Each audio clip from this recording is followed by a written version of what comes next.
కొంతమంది గొప్పవాళ్ళు అంటారు, మేము ఎన్నో కష్టాలు పడితే ఆ కష్టాల ఫలితమే ఈరోజు ఈ సంస్థ, ఈ కంపెనీ అంటారు. 4 కుర్చీలు ఒక టేబుల్తో స్టార్ట్ అయిన సంస్థలు ఈరోజు కొన్ని వేల లక్షల మంది ఉపాధి చూపిస్తున్నటువంటి సంస్థలు ఉన్నాయి. క్రమశిక్షణగా నడిపించడమే కదా కారణం. దాని వెనక వాళ్ళు ఎన్ని సాధక బాధకాలు చూస్తుంటారు, ఎంత నేర్చుకుంటారు ప్రకృతి నుంచి. కాబట్టి పరిహారాలు చేస్తూ ఉంటే మాకు సమస్యలకు పరిష్కారాలు తీరడం లేదు అంటే దాని వెనుకున్నటువంటి మీ పెండింగ్ డాక్యుమెంట్స్, మీరు పరిహారం ఆపేశారనుకోండి, అది ఆ పెండింగ్ అట్లే ఉంటుంది. పెండింగ్ మనమే పెట్టేసినట్టే అవుతుంది. ఫర్ ఎగ్జాంపుల్, అద్భుతంగా పూజలు చేసేస్తున్నాం, తీవ్రంగా చేస్తున్నాం, కన్నీటితో భగవంతునికి అభిషేకం చేస్తున్నాం, కష్టాలు తీరడం లేదు, ఇంకా ఎక్కువైపోయాయి. పూజలు చేయకముందే బాగుండింది, చేసినాక ఇంకా ఎక్కువైపోయినాయంటే దేవుడు ఉన్నట్ట లేనట్ట, దేవుడు మమ్మల్ని ఇంకా ఇబ్బంది పెడుతున్నాడు అంటే ఆయన ఏం చేస్తాడు, 12 నెలలకు అనుభవించాల్సిన కర్మను 3 నెలలకు ఇట్లా అదమేస్తాడు, కంప్రెస్ చేసేస్తాడు. ఏమవుతుంది, లాంగ్ టైంలో ఉన్నది షార్ట్ టైంలో అనుభవించేస్తాడు. అది మనకు అర్థం కాదు. నేను దేవుని ముక్తి నాకు కష్టాలు పెట్టేస్తున్నాడు. కష్టము మన కర్మను అడ్డం పెట్టి దేవుడు మనకు వరాన్ని ఇవ్వలేడు. ఇది ఒక వైరస్, దీన్ని క్లెన్సింగ్ చేయాలి కదా. మనకు వరం ఆయన ఇచ్చేది నేరుగా మనకు రావాలంటే మన మధ్యలో కర్మ ఉండకూడదు కదా. మరి భగవంతుడు న్యాయం చేయాలంటే ఏం చేస్తాడు, పెండింగ్ డాక్యుమెంట్ క్లీన్ చేస్తాడు ఫాస్ట్గా. అప్పుడేమవుతుంది, ఇంకా ఎక్కువ అవుతుంది తీవ్రత. ఏమైపోతుంది, తీవ్రత ఎక్కువ అవుతుంది. ఆలోచించగలిగితే దాన్ని ఇంకా ఆనందంగా అనుభవించవచ్చు. కాబట్టి ప్రతి ఒక్కరూ ఈ ఆలోచన విధాన్ని కలిగి ఉంటే పరిహారాలను ఇంకా ఇష్టపడి, కష్టాలు వచ్చినా వాటితో మాట్లాడుతూ వాటిని ఓకే. అయితే ఇక్కడ మనం చూసినట్లయితే పరిహారం చేయించుకోవాలి, ఓకే. అంటే ఈ పరిహారాలు ఎన్నిసార్లు చేయించుకోవాలి అని ఇలాంటివి ఏమన్నా ఉంటాయా సార్? ఖచ్చితంగా ఉంటాయి. ఇప్పుడు ఒక్కొక్కరు విధానం ఒక్కొక్క విధంగా ఉంటుంది. ఎవరు నమ్మిన సిద్ధాంతం వాళ్ళు కాపాడుతుంది. ఇక్కడ మన సనాతన భారతదేశంలో, మన సనాతన ధర్మంలో మనకు ఆలయ పరిహారం ఉంది. 3 కోటి దేవతలు ఉన్నారని మనం వింటా ఉంటాం. మరి 3 కోటి దేవతలు రోజుకొకరిని మొక్కితే మన జీవితం చాలదు. ఎవరికి ఏ దేవత దగ్గర అనుమతి ఉంది అక్కడికే వెళ్ళాలి, అది తెలుసుకోవాలి. ఏ దేవత ఆరాధన దగ్గర వీళ్ళకు ఫలితం ఉంది. అందరూ అన్ని గుళ్ళు తిరుగుతూ ఉంటారు, ఫలితం రాదు. వీళ్ళకి అనుమతి ఉన్న ఆలయం ఏదో వీళ్ళకి తెలియదు.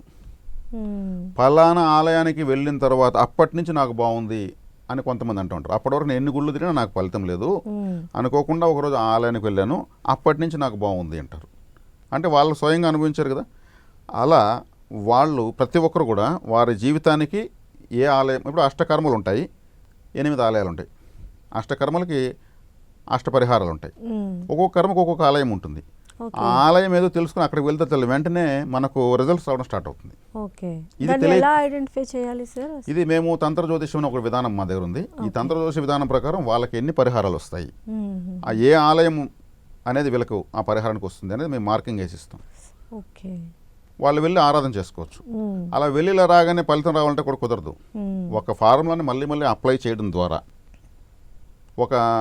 ఒక పాట కూడా ఎత్తుకుంటే ఒకసారికి వస్తుందా, ప్రాక్టీస్ చేస్తారు. 1 వీక్ ముందు ప్రాక్టీస్ చేసి ఎక్కడ తగ్గిపడుతున్నారు, ఎక్కడ పెంచేస్తున్నారు, ఎక్కడ ఎలా ఆలాపించాలి అన్నీ రాగాలన్నీ ఉంటాయి. అలా ఇక్కడ ఏం చేయాలంటే మళ్ళీ మళ్ళీ వెళ్ళాలి.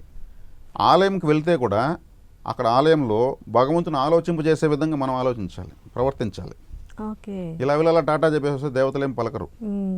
ఒక ఎమ్మెల్యే ఉంటాడు, ఆయన దగ్గర పని కావాలంటే వెళ్తాము, సాయంత్రం వరకు కూర్చుంటామా, ఆయన దేవుడేం కాదు కదా.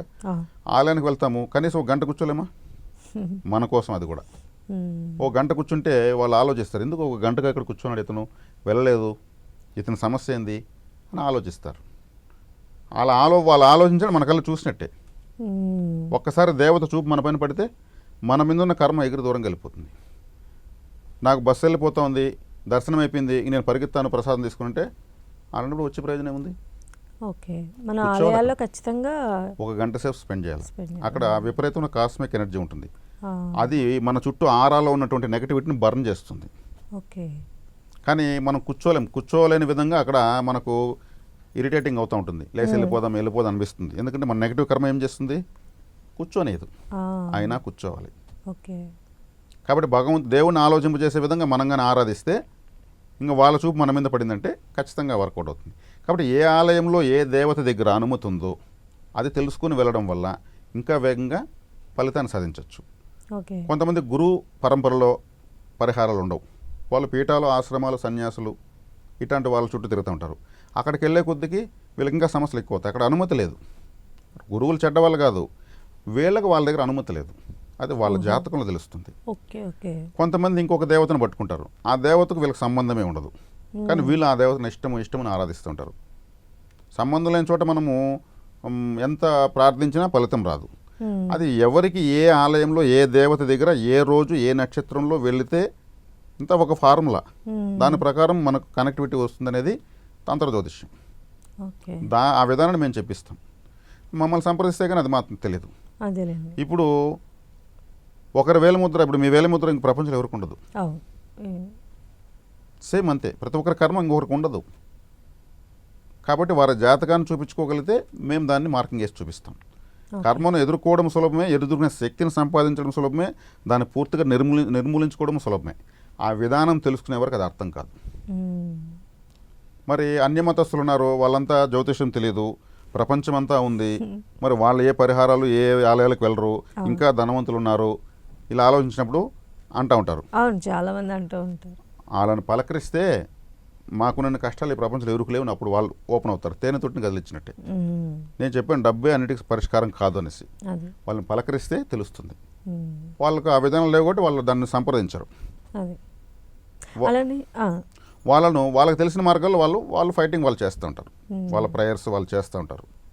అది వాళ్ళకున్న సౌకర్యం. కాబట్టి మనకన్నా అందరూ బాగుంటారు అనుకోవడం కూడా కరెక్ట్ కాదు. ఎవరి సమస్యలు వాళ్ళకు ఖచ్చితంగా ఉంటాయి. ఇది ప్రకృతి ధర్మం.